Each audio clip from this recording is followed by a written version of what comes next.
Brought to you by my Patreons. How do you write a character that most of your audience will not be able to relate to? That was the challenge of the writers of Extraordinary Attorney Woo, a new show on Netflix about an autistic lawyer called Woo Jun-ho.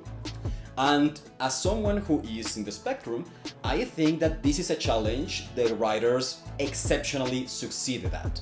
And so I want to talk about that. I want to talk about how these people were able to write a realistic autistic character.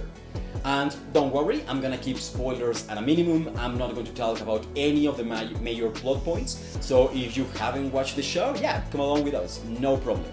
And if you're wondering what's up with the next big math video, it is coming along, but it's just that I've read so much about Lie groups and quantum field theory, and I just need a break. I need to think about something easy for a change. So yeah, I just want to talk about this TV show for now. Just indulge me on that. So yeah, I mean, rest assured, it is coming along, it's just going to take a while. Often in TV shows and movies, autistic people are represented as not just weird, but unaccessible and uninterested in other people, as if there was some kind of impassable barrier between autistic and neurotypical people. And the way the show avoids this problem is by putting us in the perspective of Woo from the beginning. In fact, the show starts with a narration of her inner monologue, in which she wonders how her father thinks about her and how he sees her. And this is great, because with just that, it shows us that autistic people are aware that they are different from other people, but it also shows us that autistic people care about others deeply. In this case, it shows us that Woo cares about her father. Then we have a conversation between Woo and her father before she goes to work. And in this conversation, her autistic traits are in full display. She doesn't look directly at her father, she doesn't show much emotion, she speaks very precisely, her tone is very monotone. But here's the thing, none of those things are played for laughs. We are not making fun of the weird girl for being weird. And yet, there is a joke in this scene. 고래 얘기하지 마. When her father reminds her that she shouldn't talk about whales. This is a big deal because autistic people often have special interest, which is just what it sounds like, an interest that you are really passionate about. And in this case, Woo's special interests are law and whales. And so she really wants to talk about whales. And so she looks for a loophole in the rules that would allow her to talk about whales at work.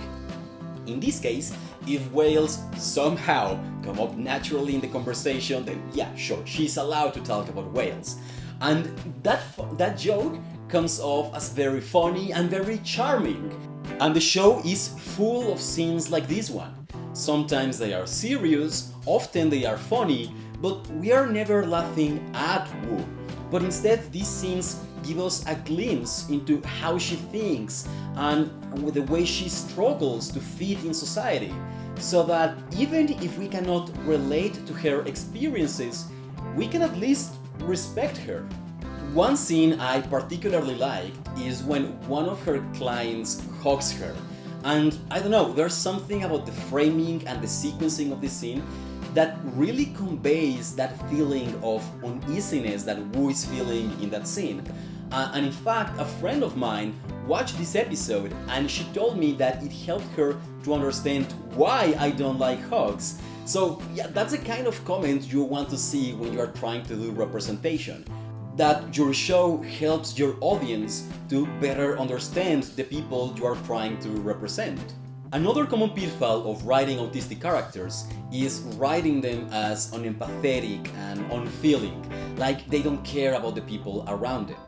And it is understandable why people perceive autistic people to be this way, especially with autistic people that are non-verbal.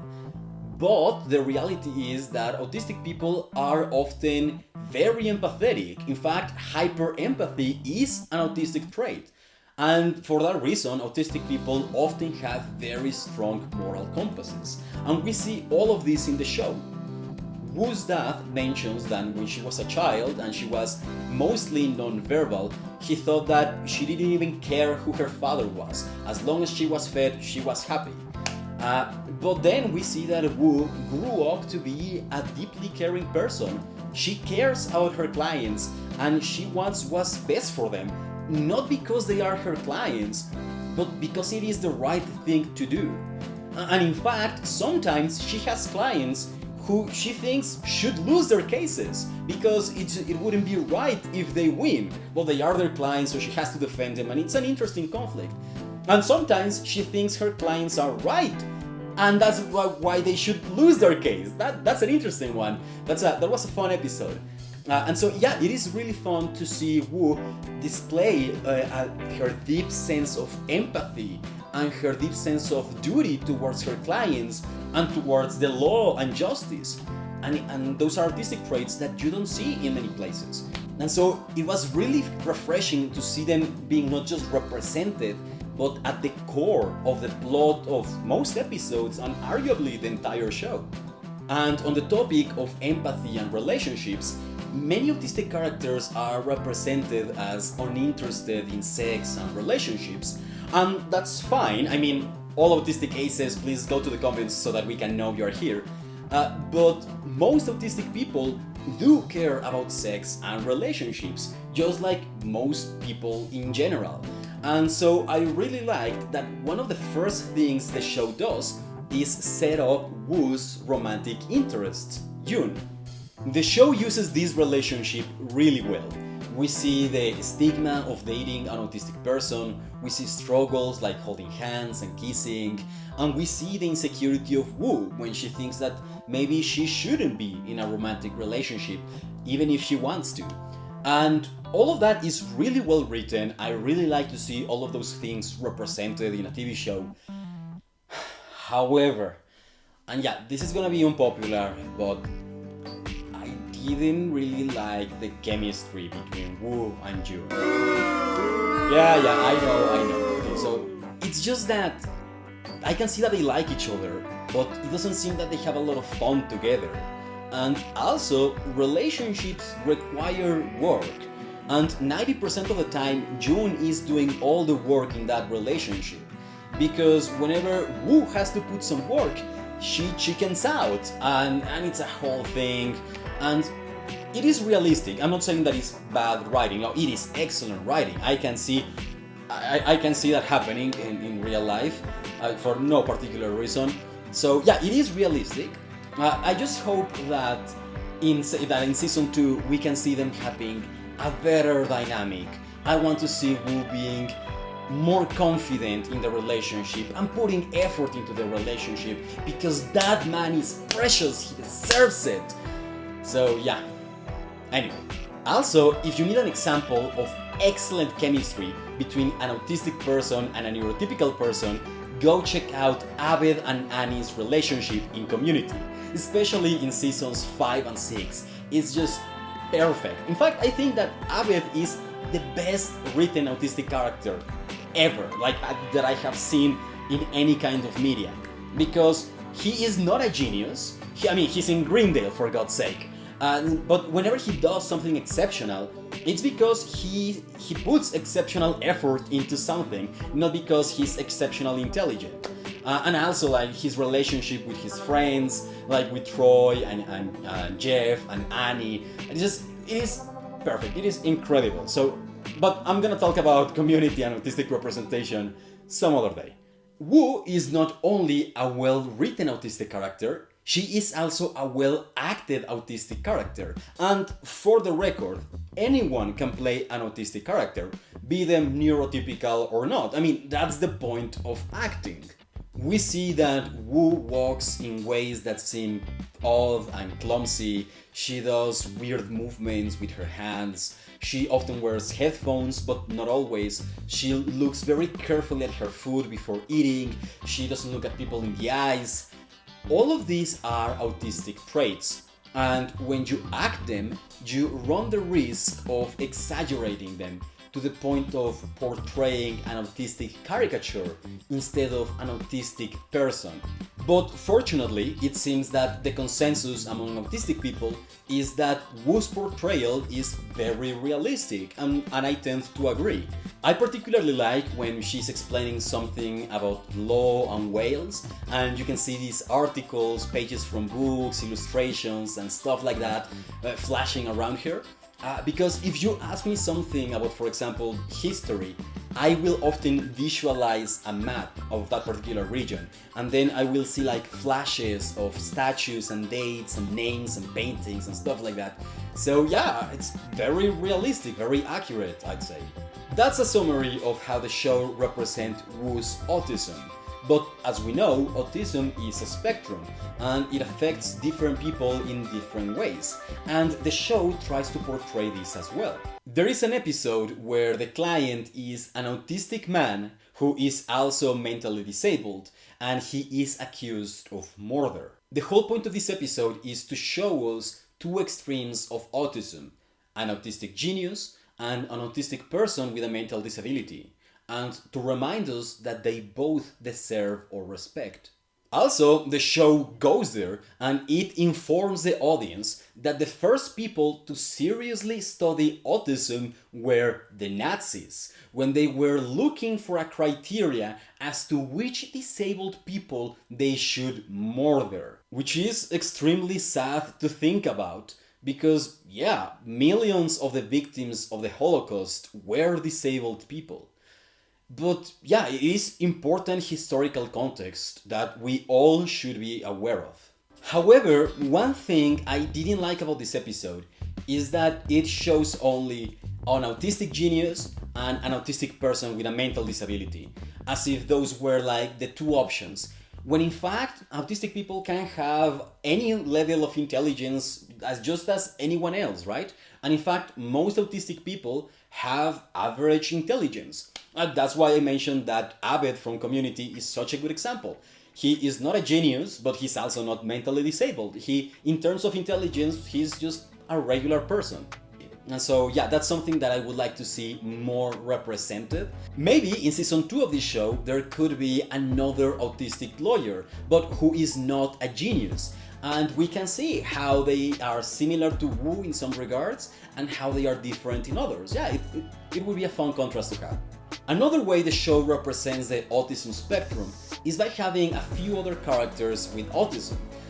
This is fairly late in the season, so I'm gonna be very vague about it. But what happens is that when Wu enters a room, she does a thing where she counts up to 4. And at some point, someone asks her why she does it. And she explains that sometimes entering a new space can be kind of overwhelming to her, and so counting her helps her to deal with that sensation, which I didn't know was an autistic trait. That's something I learned from the show. But the thing is that someone else says like, hey, the same thing happens to me, I do the same thing. And this guy's friend looks at him, his best friend looks at him, and like he didn't know this guy did that. And because of other reasons we see about this character, it's clear that he is also autistic, it's just that he is really good at masking. Masking is when autistic people hide their autistic traits to better fit in society. Some people are better at this than others. For example, Wu is not very good at masking, and that's fine, that's realistic. But apparently this guy is fairly good at masking. And so it's funny that maybe this guy went his whole life doing this, and it was the first time he knew of anyone else that also did the counting thing before you enter a room. So I don't know, that was a very cool moment, and to show you how different people deal with autism in different ways. Also, another autistic character we see is this boy, who is also fairly good at masking, but it's also pretty obvious that he's also in the spectrum. And one thing is that he also has a very deep empathy and a very strong moral code, it becomes very relevant in that episode. And as I mentioned earlier, that empathy and moral code are often autistic traits. So yeah, it was very good representation. It's just I didn't like that we saw very little of those two characters. I would have liked to see a little bit more of them and explore more how they deal with autism in different ways to Wu. Finally, the last detail I want to mention is that I really like how many characters change their attitude towards Wu once they come to know her. The best example being her boss. Her boss at the beginning didn't even want her on the team, but eventually he comes around and he sees that she works really hard, she really tries, and she's a very good lawyer. Of course, Wu represents challenges that he wouldn't have with other employees, but she compensates for that by doing her job really well. And like he respects how much effort Wu puts into her job. And I think that many people in the spectrum have similar experiences, where people, when they come to know you, they see you in a very different way. But also that means that you kind of have to get lucky. You have to get lucky that people are gonna stick around long enough to really come to know you, because the first impression that they get of you is not really good. And I don't know, it feels like sometimes you just don't have that luck.